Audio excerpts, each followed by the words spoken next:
Olá pessoal, a entrevista de hoje é com a Ana Tarrisi, que é formada em Engenharia Eletrônica e de Computação pela UFRJ e atualmente trabalha como desenvolvedora web na Alemanha, na Demodern. Vamos lá. Oi pessoal, eu estou aqui com a Ana Tarrisi. A Ana é formada em Engenharia Eletrônica e de Computação pela UFRJ. Ela se formou em 2016.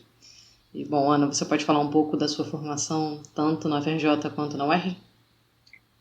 Oi, gente. Como a Fernanda mencionou, eu sou formada tanto na UFRJ quanto na UERJ. Eu sou de uma época em que se podia cursar duas universidades públicas. Eu fiz Engenharia Eletrônica na UFRJ, concomitante com Design na UERJ. Hoje eu sou desenvolvedora web. Um grande foco da minha carreira é com a parte de front-end da web, né, que é a parte mais de interface, na qual eu consigo contribuir também com a minha formação de design. Atualmente eu estou morando em Colônia, na Alemanha, e estou trabalhando como full stack, que é o desenvolvedor que trabalha tanto com o front, com a interface, quanto com o banco de dados no back-end. Legal. E você quer falar um pouco mais das suas experiências até você conseguir esse atual? Então, senta que lá na história. Minha primeira experiência de trabalho, meu primeiro estágio, foi fruto, na verdade, da semana de eletrônica. Da minha primeira semana de eletrônica, deve ter sido 2009 ou 2010, e que eu assisti uma palestra de uma empresa pequenininha, que era incubada lá na FJ. E aí eu gostei muito do que eu vi, do trabalho que a galera estava desenvolvendo. Eu não fazia a menor ideia do que eu ia fazer. Eu achava que ia, trabalhar com IoT, né? Internet das coisas, umas paradas mais de inventar robozinho e ficar desenhando robozinho, porque meu curso de design também tinha produto. Aí eu olhei que eles estavam fazendo uma plataforma web e falei, mano, você parece legal. Aí deu uma semana assim, eu mandei um e-mail para um dos sócios, eram 3 sócios só. Falei, oi, me dá um emprego, me dá um estágio. Aí eu falei um pouquinho do que eu estudava, ele virou e falou, pô, cara, eu curti muito, mas a gente não tem bolsa de estágio no momento, mas assim que a gente tá tentando, assim que conseguir, a gente te chama. Deu uns meses, eles me chamaram. Eu comecei em janeiro de 2012, trabalhar lá na incubadora. E era bem prático, porque você só tinha que pegar o ônibus interno e tava lá. Aí eu fiquei 1 ano trabalhando, na época se chamava ICE Interactive, que também eram 3 sócios do Dell. Eu fiquei trabalhando com eles 1 ano. Na época, a gente não sabia direito como fazer as coisas, então a gente fazia interface com Java, JavaScript, mas era o que a gente sabia. Eu saí de lá para ir dos meus sonhos, que era morar fora, então eu consegui pegar a leva da galera que foi no Ciências Sem Fronteiras, e eu fui estudar em Londres, numa universidade chamada Goldsmiths, num curso chamado Creative Computing, computação criativa. Então, para mim, foi o melhor dos mundos. Era uma faculdade de arte que tinha um curso de computação, e foi um ano maravilhoso, e foi o ano que eu comecei realmente a aprender o web. Mas não foi tanto pela faculdade, os trabalhos davam um pouco essa abertura, mas foi muito por conta própria. Eu queria começar a entregar os projetos no formato de site e comecei a procurar na internet sites gratuitos, especialmente um chamado Code Academy, que é tipo um Duolingo de programação. E eu comecei a estudar web por ali e comecei a entregar os projetos no formato de web. Foi onde eu aprendi o alfabeto, digamos assim. Aí, quando eu voltei em 2014, eu precisava achar outro estágio, porque dinheiro, né? E aí, vagando no LinkedIn, eu vi que uma amiga minha de colégio trabalhava numa empresa que parecia muito legal. Aí eu falei, vou aplicar pra eles. Aí, uns meses depois, abril de 2014, eles me chamaram. Era uma agência internacional, agência multinacional. Então, só projetos grandes, pra vocês terem noção, meu primeiro projeto foi uma parada para Vale do Rio Doce. Mas eu cheguei lá, suando frio. Aí eu só tinha a parte de TI, era eu e o meu chefe. Aí ele virou pra mim e falou, faz esse projeto. Aí eu olhei assim, fiquei 2 horas olhando para aquele desenho, o que eu faço? Aí ele viu que eu não sabia fazer, sentou do meu lado, me ajudou. Então, ele foi definitivamente uma figura muito importante para mim como estagiária, uma pessoa experiente que foi me mostrando os caminhos, que é como deve ser quando você é estagiário. O estagiário não tá aí para, como diria meu chefe do Globo Esporte, não tá aí para resolver problema, tá aí para dar trabalho. Então, eu tive figuras aí na minha carreira muito importantes que souberam me guiar, me ensinar, mostrar os caminhos. Na época eu estava terminando as 2 faculdades, então foi uma parada meio prego. Ficar entre... O meu campus da UERJ, na verdade, é na Lapa. Ficar entre a Lapa e o Fundão. E esse estágio era no Jardim Botânico. Mas deu tudo certo. Eu saí de lá... Eu fiquei 1 ano nessa agência que se chama Hilde. Eu saí de lá, eles iam me contratar, mas eu já estava em outra pegada. Eu já tinha começado meu TCC de design, que era para fazer uma plataforma para uma startup de pequenos produtores de orgânicos, que era uma galera que fazia tudo pelo Facebook. E aí eu, mais uma vez, bati na porta dos outros, falei, oi, eu quero trabalhar para vocês. E aí apresentei meu projeto, no caso do meu curso de design, você tem 1 ano para fazer o TCT, apresentei meus primeiros estudos. Eles já tinham a intenção de transformar o grupo em uma startup. Eu falei, olha só, eu quero fazer o design dessa plataforma. Aí eles falaram, show, bora lá. Fiz o meu TCC, foi aprovado, foi maravilhoso, foi incrível. Até professores da UFRJ foram lá, saudades Juarez. E depois, o meu TCC, nesse meio caminho, eu comecei meu TCC da engenharia também, que foi uma plataforma de venda para pequenos produtores, essa galera que faz essas feirinhas, tipo, junta local e tal. E quando eu terminei as TCCs, esse pessoal da startup, da comida da gente, já tinha intenção de virar empresa, e falou assim, tá, agora a gente contrata, né? Aí eu falei, show, bora lá. Eu fiquei com eles no total uns 3 anos, aí eu vi que trabalhar com programação paga mais do que com design, aí eu falei, vamos voltar, né? E na época, um colega meu da eletrônica, Luciano Vargas, me mandou mensagem, porque ele sabia que eu tinha experiência com front. Falou, pô, a gente tem uma vaga aqui na empresa que eu tô trabalhando, é uma fintech e tal. Aí eu falei, pô, vambora. Consegui a vaga de dev, uma coisa mais júnior. E eu fiquei 6 meses só na empresa, mas foram muito relevantes para o meu reposicionamento. Eu fiquei muitos anos sem trabalhar com desenvolvimento. E eu trabalhei com pessoas incríveis. Um beijo pro Bruno Calou, que também é formado no Dell, que me ajudou muito a me reentender com desenvolvimento web, com JavaScript e tudo mais. E de lá eu saí para trabalhar no Globo Esporte, que definitivamente quem quiser estagiar no Globo Esporte é uma baita de uma oportunidade, pessoas maravilhosas. Foi muito divertido, eu enfrentei uma Copa do Mundo trabalhando para o Globo Esporte, muitas horas extras, mas valeu muito a pena. Trabalhava desenvolvendo páginas infográficas, inclusive eu vou mandar uns links de projetos que eu participei pela Fernanda para vocês verem. Foi muito divertido, a gente desenvolvia umas paradas muito loucas, trabalhava com um time de ilustradores premiadíssimos internacionalmente. E a equipe em si era muito legal, gente, ter chefes legais e com inteligência emocional é a melhor coisa que vocês podem ter no trabalho. E aí chegou um ponto que eu vi que eu já não tinha muito para onde crescer na Globo. Aí eu apliquei para uma outra agência, que era concorrente daquela agência que eu estagiei, para trabalhar com o meu chefe dessa outra agência anterior. E consegui, fui trabalhar nessa segunda agência. Nessa época, a empresa tem escritório Rio e São Paulo, e era para eu ir para São Paulo, mas como eu tenho família em São Paulo, eu acabava ficando indo e vindo, foi muito da hora. Também empresas enormes, projetos gigantes, desde projeto pequenininha. Quando começou a pandemia, a gente fez um projeto pro bono, que é tipo um projeto gratuito que você faz para alguma causa, que era 10 dias, desde o design até entregar o desenvolvimento. Foi super corrido, mas a gente conseguiu entregar. Até projetos enormes com time de mais de 10 desenvolvedores, entre desenvolvedores e QAs. QAs são os Quality Assurance, em inglês, né? As pessoas que vão garantir a qualidade. Então, quando o desenvolvedor ele entrega uma funcionalidade nova, uma interface diferente, vai para o QA vai testar aquilo, vai botar o teu código à prova, e vai aprovar, ou vai te devolver e falar assim, amigo, corrige isso aqui. E aí chegou a pandemia, né? Home office e tudo isso que todos nós sabemos e vivemos. E aí eu resolvi reacender, depois de um tempo, esse meu sonho de ir para fora. Aí eu virei e falei, tá muito bom aqui na Work, definitivamente não... O emprego que eu tava não era... Eu não sairia de lá pra ficar no Brasil, mas eu queria sair do Brasil. Aí eu bati na porta de um recrutador que eu já tinha em contato no LinkedIn e falei, oi amigo, eu sou desenvolvedora, eu tenho tantos anos de experiência, eu tô querendo ir pra Alemanha.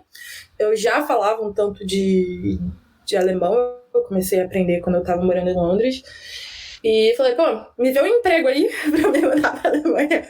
Aí o bom de recrutador é que ele só ganha se você é contratado, né? Então ele falou, opa, vambora. Aí ele me apresentou várias empresas, eu fiz uma primeira reunião com ele para me apresentar, explicar qual é a minha carreira, o que eu gosto, o que eu não gosto, o meu perfil. Eu gosto muito de trabalhar na agência, porque você não cansa das cores, do design, do nada, você está sempre trocando de projeto. E aí ele me colocou em alguns processos seletivos, e aí é que vem a experiência os anos de gestão que vem para ajudar, que você tá numa entrevista e você entendendo como é que é aquela empresa, se aquela empresa vai ser saudável para você ou não, se tem seu perfil ou não. Eu queria ir para Berlim, mas aí eu comecei a ver que tinha essa empresa em Colônia que eu tava assim, o flerte tava mais interessante, aí eu fechei com eles. Comecei em julho do ano passado, remoto, abri uma empresa, CNPJ e tudo mais no Brasil. Eu fiquei 9 meses trabalhando do Rio. São 4 ou 5 horas de diferença. O time ele compreendeu muito essas questões, eles foram muito compreensivos, ajudavam com tudo. Eles compraram um computador para mim no Brasil, tudo que eu precisava eles forneciam. E nesse meio tempo, eles também contratam uma empresa para ajudar com visto, com mudança. Tem uma pessoa do time da empresa que ajuda a achar apartamento. E aí, eu peguei meu visto em dezembro e em março eu me mudei para cá. Estou aqui desde março, trabalhando presencial, estudando alemão, pago pela empresa. E Duolingo também, né? E é isso. Curtindo muito, não me arrependo dessa decisão, me adaptando, mas realizando meus sonhos. Como diz no Twitter, o JavaScript que me deu. Muito legal. Acho que você falou várias coisas muito importantes, né? Uma delas pelo menos vários dos empregos que você conseguiu, você foi atrás da pessoa, né? Você correu atrás. Olha, meus 2 estágios... Né? Assim, pedir um emprego e é isso aí, né? Tem que perder a vergonha de fazer isso, porque é uma coisa que... Meu primeiro estágio foi em função da Semana de Eletrônica. Eu vi a palestra lá, acabou a palestra, eu fui falar com o Alan, né? Fernanda conheceu. Me apresentei para ele saber quem era eu fisicamente e semanas depois mandei um e-mail, sabe? Me dá um emprego. Olha só como a minha experiência faz sentido. É muito importante também vocês mostrarem como que faz sentido. Se você tem alguma experiência, como eu que tinha 2 faculdades, isso é um diferencial, ou o caminho que vocês querem percorrer, como isso se conecta com a empresa. Tipo, eu fiz recrutamento de estagiário no Globo Esporte. E foi quando o meu chefe virou para mim e falou: Ana, estagiário não é para te trazer solução. Estagiário não é mão de obra barata. Estagiário é para te dar trabalho, é para te ensinar a ensinar. E quando você está entrevistando, claro que vai fazer diferença se a pessoa gosta de futebol ou não. Tinha pessoas no recrutamento que tinham mais experiência do que a estagiária que eu escolhi. Mas ela tinha aquela coisa do esporte, vascaína, que gostava de ver campeonato.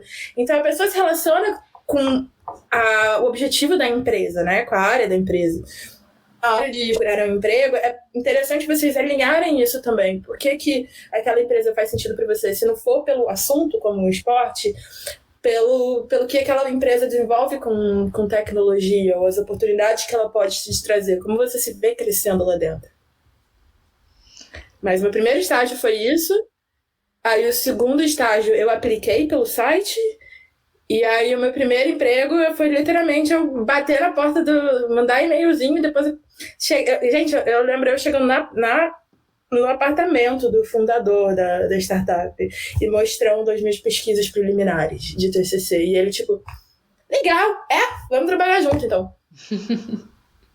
Dá medo? Dá. Toma uma dose e manda aquele e-mail. O não você já tem. No caso do Globo Esporte, desse emprego no Globo Esporte, foi um processo seletivo? O meu emprego no Globo Esporte foi uma indicação daquele meu chefe da primeira agência, que virou meu chefe da segunda agência, que era cunhado dele e estava procurando gente para Globo. Aí um belo dia eu recebi mensagem no WhatsApp, outra coisa, gente, networking. Fazer essas conexões, não só fazer, mas manter. De vez em quando dá aquele oi. Não fica com vergonha de dar oi sumida. Nem que seja só pra, tipo, tá tudo bem, tá tudo bem, tá tudo bem, tá tudo bem, show, tudo bem. E aí um dia eu recebi mensagem, assim, de um cara da Globo: oi, Ana, peguei o seu contato com o fulaninho de tal. A gente tem uma oportunidade aqui na Globo pra te pagar quase que o dobro do que você tá recebendo atualmente. Quer vir pra uma entrevista? Ele falou pra dizer não. Legal. Então, assim, ter essas conexões é bem importante. Eu entendo que no começo de carreira a gente fica um pouco sem ter, né? Mas vocês estão na faculdade, então mantenha contato com alguns professores que te interessam, os projetos dele, beijos pro Juarez aí. É muito importante você fazer essa manutenção de relacionamento. Então, depois que você pegar o seu primeiro estágio, adiciona todo mundo da empresa no LinkedIn. Eventualmente, você vai querer aplicar para alguma empresa e tá a pessoa ali. Vira e mexe, eu recebo mensagens no LinkedIn ou no WhatsApp de amigos que falam: Ana, eu tô querendo aplicar para a empresa XYZ. Eu vi que você tem uma conexão com alguém lá dentro. Você consegue fazer essa ponte? Tem vezes que eu consigo, tem vezes que não. Então, adiciona todo mundo, fica só daquela lapidada. De vez em quando eu mando um oi sumida para as pessoas que eu já trabalhei com, só para tudo bem. E não subestime a sua rede de contatos. Recentemente, aqui na empresa que eu tô, eles pediram ajuda com recrutamento. O que eu fiz? Oi sumido para 2 pessoas com as quais eu já trabalhei. Legal, muito bom, muito importantes essas dicas. É uma coisa de ser humano, né? Se você tá recrutando, você não quer qualquer pessoa, você quer alguém que você confie na qualidade de trabalho. E muitas vezes também a performance da pessoa na faculdade, isso eu via muito no meu curso de design, como é tudo baseado em projetos muitas vezes subjetivos. Quando você vai querer indicar alguém para trabalhar com você, ou pegar alguém para fazer um freela com você não quer aquela pessoa que entregava uns projetos mequetrefe. Você quer aquela pessoa que você sabe que vai entregar um bom trabalho, que você confia que a pessoa vai se dedicar. Então, você só tem essas certezas quando você já trabalhou com alguém, você estudou com alguém, você conhece a índole daquela pessoa. Então, a rede de contatos acho que é uma das partes mais relevantes de se manter no mercado de trabalho. Você falou com relação a um dos seus primeiros estágios, né, que você teve esse chefe que te guiou. Quando você saiu da faculdade para o primeiro emprego, você já se sentia preparada? Como foi isso? Pois, eu acho que eu sou meio que eu era meio que uma ovelhinha negra ali, né, um peixinho fora d'água, porque eu estava fazendo 2 faculdades ao mesmo tempo, e eu, de certa forma, eu não sabia direito o que eu queria. É aquela coisa que você não sabe qual é o alvo, mas você sabe mais ou menos para que direção. Você sabe que não é para a direita, que é para a esquerda. E eu fui me guiando, por exemplo. Eu sempre tive o sonho de morar fora. Então, eu procurei empregos que as empresas fossem, no mínimo, internacionais. Porque na hora de eu aplicar para alguma coisa para morar fora, são nomes conhecidos. Tudo bem que a Globo não é internacional, não deixa de ser internacional, mas é a Globo, né? Sim. É diferente de você trabalhar para a padaria da esquina. Então, quando eu saí, eu acho que durante o meu curso, eu me autodirecionei. E por muitos anos eu achava que eu ia querer trabalhar com eletrônica. Eu achava que eu ia trabalhar com design de produtos eletrônicos. Então as minhas eletivas foram todas para eletrônica. Quem disse que eu fiz banco de dados? Aí hoje em dia eu tô aqui, ó, pagando penitência das matérias que eu não fiz. Mas eu corri atrás por fora. Eu fui fazendo meu caminho torto. Mas eu confesso que pela faculdade em si, para trabalhar com web, eu não me senti muito preparada, não. Foi muito da minha independência, da minha autonomia de olhar e falar, isso eu não quero, vou tentar aquilo. E procurar recursos. E isso eu tô falando, esse meu segundo estágio, que eu tive esse chefe maravilhoso, grande amigo meu até hoje, isso foi em 2014. Na época, tinham muito menos recursos do que hoje em dia. E eu corri atrás disso tudo gratuito na internet. Quando eu tava na Globo, eu cheguei a contratar um desenvolvedor. O cara, ele era professor de história, de colégio, em São Paulo. Um dia ele virou e falou, isso aqui não dá mais. E aí ele ficou cerca de 8 meses estudando desenvolvimento web por um site gratuito. Vou mandar todos esses sites pela Fernanda. E quando a gente estava recrutando na época, e normalmente no processo de recrutamento é muito comum você ou fazer uma entrevista técnica de 1 horinha ali, que você vai escrevendo código junto com o entrevistador, ele te dá um problema, você vai resolvendo. Já fiz isso. Às vezes é muito comum passarem um dever de casa, tipo um desafio para você vai, resolve, manda o código para eles, você pode mandar os arquivos, ou tem plataformas que a gente chama de sandbox, né, de caixa de areia, como o Code Sandbox, que já tem a área de desenvolvimento toda ali, você escreve o código direto, manda um link. E aí ele fez esse dever de casa, e quando ele mandou, eu fiquei tipo assim, como assim você não era desenvolvedor? Como assim você era professor de história? E aprendeu tudo isso num site gratuito porque era o seu objetivo de vida. E a gente contratou ele. Ele começou como freela. Depois de um tempo virou desenvolvedor júnior lá no Globo Esporte. E depois ele passou para Americanas. Atualmente está trabalhando para uma outra empresa. E assim, ele começou trabalhando com front-end, com um framework chamado React, que é super popular. Hoje em dia já foi pro Rust, tá trabalhando com back-end, umas paradas que eu olho e falo, amigo, Deus me livre e guarde. Bom, e você pode falar um pouco do seu dia a dia no trabalho, se tem alguma metodologia de projetos, linguagem de programação? Outra coisa que eu acho interessante também é se você sentiu alguma diferença com relação aos trabalhos no Brasil e o trabalho na Alemanha, como é que tá? Então, em TI é tudo meio internacional e eu sempre tive muita experiência com empresa internacional. Então, sinceramente, eu não senti muita diferença, não. A diferença é mais cultural. Tipo, o europeu ele tem uma tendência mais a expressar quando ele não gosta de alguma coisa, enquanto o americano, e por americano eu digo as Américas, incluindo Latinoamérica, ele tem uma coisa mais tipo... Não falar não falar que não gosta, dar essas voltas. Então, as diferenças são mais de comunicação. Mas, no geral, o mercado de TI, especialmente web, é uma pedra bem padronizadinha. Então, você tem chamadas metodologias ágeis, como, por exemplo, o Scrum, que tem as teorias lá de como funciona. Então, todo dia tem que ter uma reunião que a gente chama de daily, que é em inglês para diária, que é uma reunião rápida, de 15 minutos a meia hora, que você vai chegar e vai falar, ontem eu fiz isso, agora eu tô fazendo isso, e depois eu vou fazer aquilo outro. Cada um fala o seu, porque você consegue alinhar com um time quem tá fazendo o quê, o trabalho de quem interfere com o do outro. Aí você tem o trabalho dividido em sprints, que podem ser de 1 ou 2 semanas. O gerente de projeto organiza o que vai ser feito em cada pedaço, né? Ele pega os designs e fala, hoje você vai fazer essa sprint, tem que fazer essa tela, essa funcionalidade, o banco de dados tem que estar assim.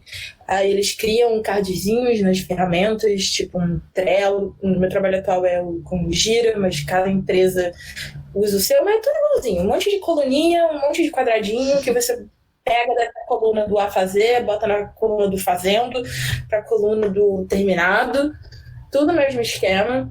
Aí, normalmente, no final da sprint, tem uma reunião de que é tipo uma DR do time, o que deu certo, o que a gente gostou, o que a gente não gostou, quem é feio, quem é bonito. Brincadeira, a gente não leva dano pro pessoal. No meio do caminho tem reuniões como tipo, estimativa, que você vai para cada tarefa e fala, eu acho que isso aí vai levar tantos dias, ou eu acho que isso é muito difícil, eu acho que isso não tem que ser um projeto. E normalmente as empresas pegam as metodologias ágeis, a teoria, e adaptam para a própria realidade, e especialmente em agência, muitas vezes isso depende de cada projeto e cada momento do projeto. Eu estou no mesmo projeto desde que eu entrei, então mais de um ano. Então, diferentes momentos do projeto exigiram diferentes adaptações da metodologia ágil. Então, teve momentos de sprint de uma semana, teve momentos que a gente não fazia reunião nenhuma, só diária. Teve momentos que a gente tinha reunião todos os dias. O mais importante é o time estar sempre se comunicando e estar falando isso faz sentido, isso não faz sentido. E ter um gerente de projeto que escuta o time. Eles que lidam com o cliente, eles que lidam com vocês. E é importante que todo gerente de projeto leve a opinião de todo mundo em consideração e busque ali um meio de campo. Mas o dia a dia é acordar, no caso dessa empresa, minha diária é às 10 da manhã, mas em agência, cada projeto costuma ter sua diária num horário diferente, então já tive diárias que eram no final do dia, no meio da tarde, no horário do almoço. Trabalha, vê outras reuniões, trabalha. Quando você pega uma tarefa, quando você termina, você coloca uma coisa que a gente chama de code review, né, que é review de código, que os seus pares vão ler o seu código e vão falar, isso aqui está errado, não usa isso aqui, usa aquela variável, usa essa arquitetura. Eles também vão testar para garantir que está tudo funcionando, que não é só na sua máquina. E aí vão aprovar ou vão te dar feedback para você corrigir, e aí vocês vão assim juntando os pedacinhos de código nesse mar que é o seu produto. Legal. E com relação a linguagens de programação ou ferramentas que vocês usam, você tem alguma dica também? O web é JavaScript, majoritariamente, né? JavaScript era só para front-end. Aí, como tinha muita gente que sabia JavaScript, o que eles fizeram? Vamos botar JavaScript no back-end também? Então, hoje em dia você já faz... O projeto que eu tô é tudo JavaScript, tudo. Muitas empresas, especialmente a galera que trabalha com dados, faz back-end com Python, porque já tem essa abertura para trabalhar com a parte de ciência dos dados. Na Globo, a gente fazia alguns back-ends em Python. Tem um projeto que é rotatividade dos técnicos. O banco de dados são planilhas do Excel. Incrível. Te pegar pra caramba. Então a gente vai meio que dando o seu jeito. Cada projeto tem suas dependências, especialmente trabalhando em agência. Normalmente você tem que levar em consideração o que o cliente usa. Então, quando eu trabalhei na Working Co, né, que é a segunda agência, a gente fez projeto para a empresa no Brasil que não usava React, que é o framework mais popular de JavaScript, usava Angular. A gente teve que aceitar.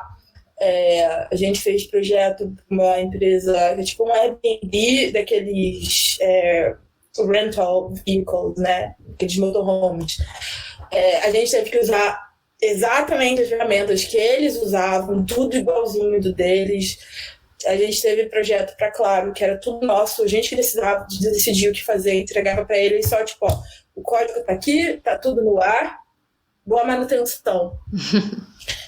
Muito importante documentação nessas horas, né? Porque você, no final das contas, não é você que está montando aquilo, é diferente de você trabalhar numa empresa que é o próprio produto. Você tem que ter essa documentação porque você está sempre passando para frente. De linguagens de programação, basicamente JavaScript, HTML, CSS, com um mundo de frameworks. O mais popular é o React.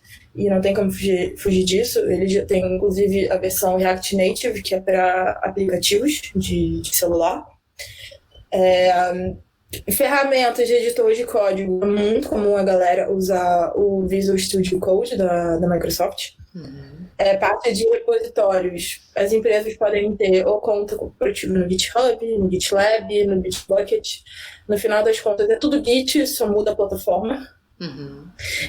E aí, cada projeto, cada empresa, especialmente no caso de agência, é um mundo novo. É você analisar o design, analisar qual é a demanda, saber se é uma plataforma que vai ter 5 visitantes por dia ou se vai ter que dar vazão para 10 mil. Tem uma amiga, também do Del, a Laura, trabalhou na infraestrutura da Globo, pegou aquele BBB da Manu Gavassi, então, assim, cada paredão era uma emoção, assim.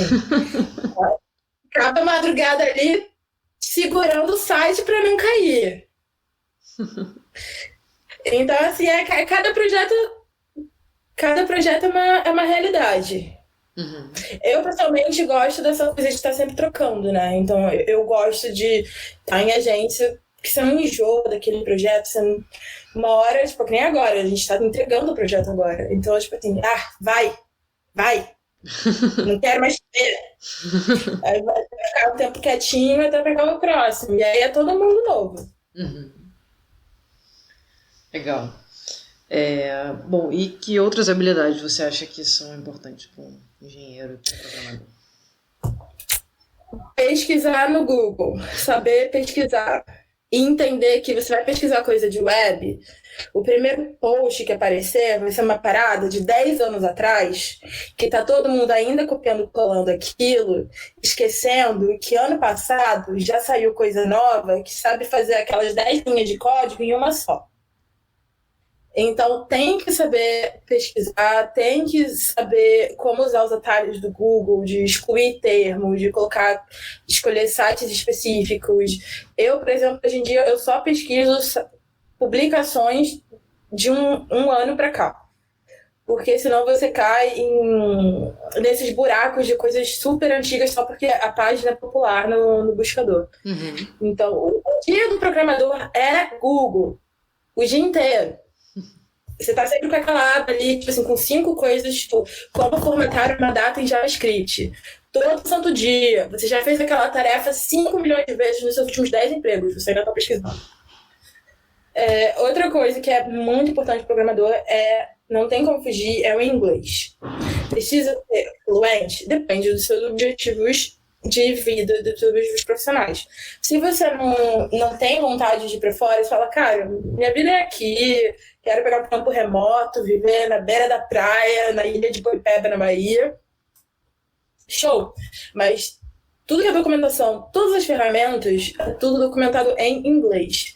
Então, é muito importante saber ler e escrever, né? Preferencialmente, até porque normalmente a gente não coloca, pelo menos todos os trabalhos que eu passei, os nomes de variáveis eram sempre em inglês. Então, o idioma é uma coisa muito, muito relevante, você conseguir se virar, sabe? Você não precisa ser fluente, se seu objetivo não é ir para fora, trabalhar para uma empresa grande, internacional. Mas você saber se virar ali, porque as ferramentas vai ser um mundo todo em inglês.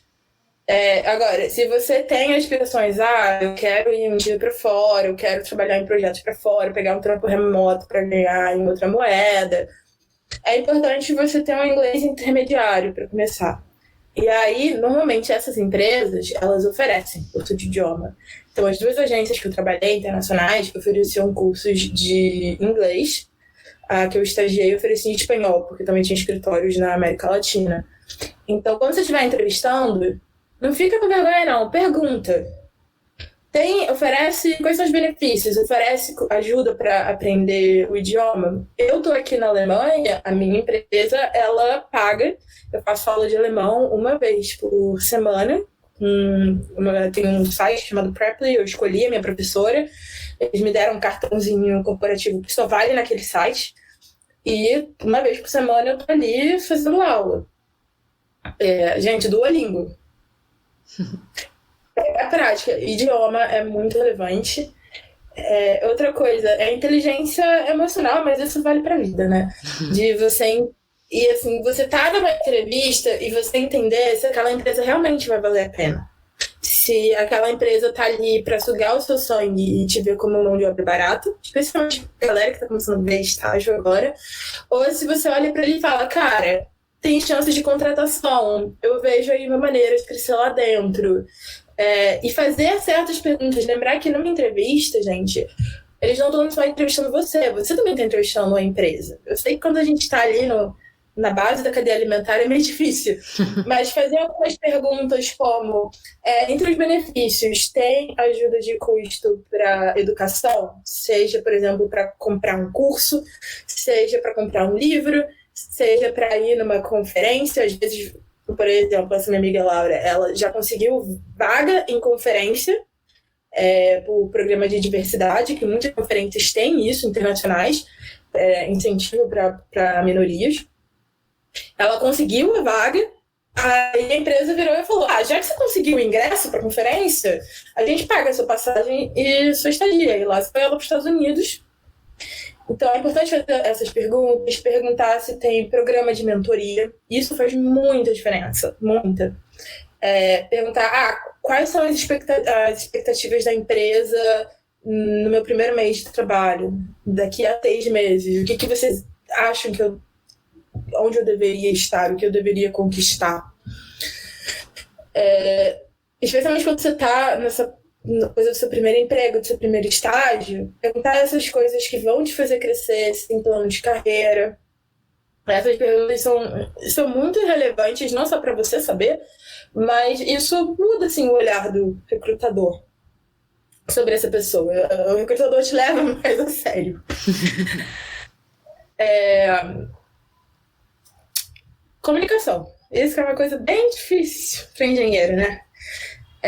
Aprender a se comunicar e estar junto com inteligência emocional. E não é só aquela comunicação do dia a dia. Entender que de vez em quando é preciso, sexta-feira, se você tiver condições financeiras, não levar a marmita para ir naquele almoço do time. Ou, de repente, tentar sempre chamar a mesma galera para comer aquela marmita na hora do almoço, para você também trabalhar as relações humanas. Então, você entender um pouco como se comunicar profissionalmente, como colocar limites. Tipo, eu sou estagiário, meu horário são 4 ou 6 horas de trabalho. Eu não vou passar os finais de semana, como eu já fiz, indo para escritório sendo estagiária. Então, não é para fazer isso.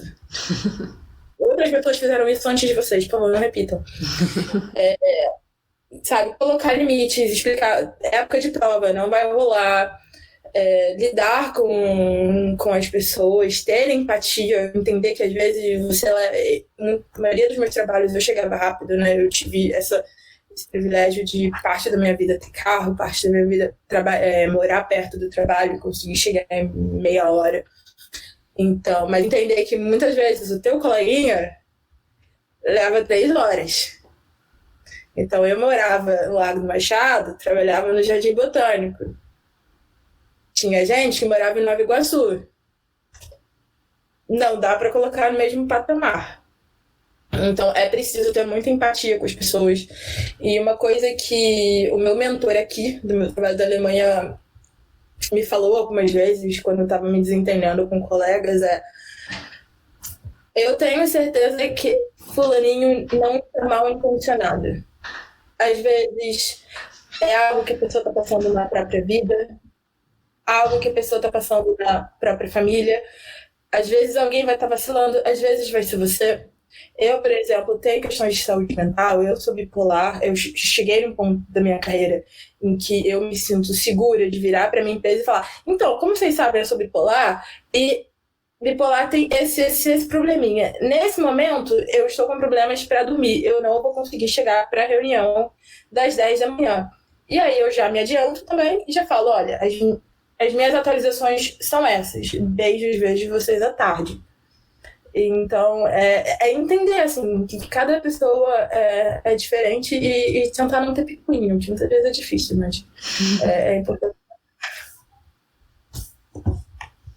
Legal, muito bom. Então, eu acabei minhas perguntas. Bom, eu vou cortar aqui um pouco a entrevista para explicar que, além da entrevista em si, a Ana me forneceu um vídeo sobre os trabalhos da empresa dela. Então vamos ao vídeo. O vídeo é das coisas que a minha empresa atual trabalha.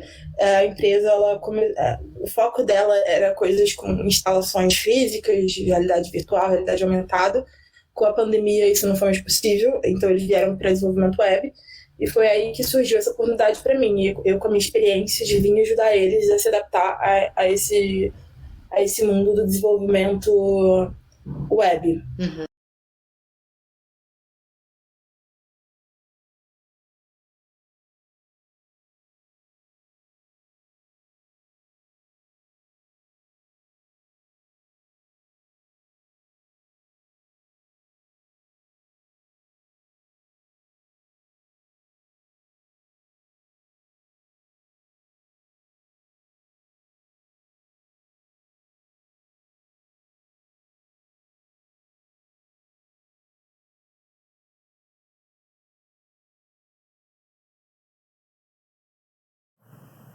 É isso aí. Agora vamos voltar para o finalzinho do papo com a Ana.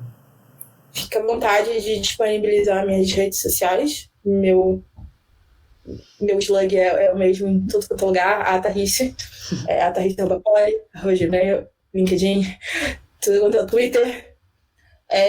Eu queria também deixar um canal aberto para quem quiser entrar em contato, seja se quiserem mandar perguntas por você e depois eu respondo por vídeo ou por escrito, o que for. Eu vou te mandar um conjunto de links que eu acho interessante para quem quiser seguir carreira de desenvolvimento web, que é o que eu conheço. E é isso, gente. Quem quiser ajuda com planejamento de carreira, com inteligência emocional, com como que eu escrevo esse e-mail, o que for preciso, tô aqui, me chame em alguma rede social, sou Oi, sou aluno do DEL, e a gente dá um jeito. Legal, muito bom, muito obrigada. Então tá bom, Ana, eu acho que a gente pode encerrar. Muito obrigado pela sua participação, acho que ficou super legal. E acho que as dicas vão ser super importantes para eles. CR, não deixem o CR para trás, porque você começa a faculdade, histórias verídicas, não minhas, colegas, que começa a faculdade, passam 2 semestres no mangue, aí vão reprovando, o CR fica lá embaixo, aí do nada você tá ali assim, ó, quase no final do curso, aí o governo vira e fala: estamos lançando aqui esse programa de intercâmbio para vocês passarem 1 ano fora com tudo pago. A gente dá computador, dá hospedagem, dá tudo. Aí vem a faculdade e fala: então, para vocês conseguirem tem que ter CR7. E agora? E agora? Então, assim, não discutam de CR. Eu sei que é difícil. Muitas vezes vale mais a pena pegar menos matéria para conseguir se dedicar mais e não deixar a peteca cair. Mas, assim, não descuidem. Não é só para quem quer seguir carreira acadêmica, que nem a Fernanda seguiu, mas, eventualmente, você não sabe se daqui a 20 anos você vai tentar um mestrado, e aí aquilo vai ser levado em consideração. Então, por via das dúvidas, trata o CR com carinho. Um dia você pode precisar dele. Tá certo. Ótima dica.